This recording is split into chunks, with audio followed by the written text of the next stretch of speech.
আচ্ছা, ভালো আছেন? আপনার প্রতিষ্ঠানের নাম কি? Brand house.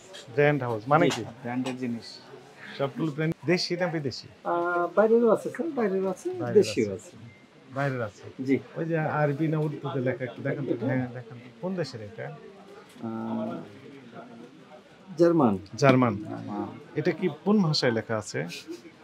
যে জার্মান এটা তো ল্যাঙ্গুয়েজ স্যার, এটা? ওইটা ওই ইংলিশের লেখা আছে মনে হয়। হ্যাঁ।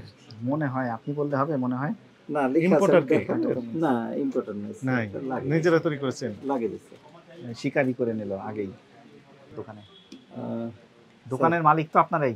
জি, জি। তাহলে আপনার দোকানে এগুলো এলাও করেছেন কেন? কেন রাখতে হয় একটু বলেন তো দেখি। বলেন, আপনি বলেন, অবৈধ কথাগুলো জিনিস। আমরা শুনি। হ্যাঁ। জি।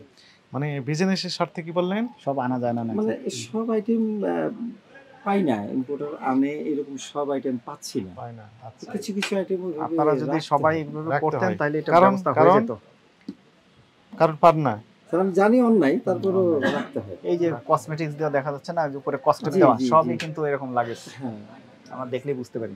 এতে অসুবিধা তো ভোক্তা জানছে না কিছু।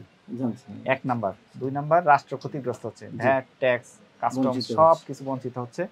মাঝখান থেকে প্রফিট হচ্ছে আপনার, আর যে বেচারা অবৈধভাবে এনেছে উনার। তাইলে আপনারা জেনে শুনে যদি এভাবে সহযোগিতা করতে থাকেন, কিভাবে অপরাধ বন্ধ হবে বলেন?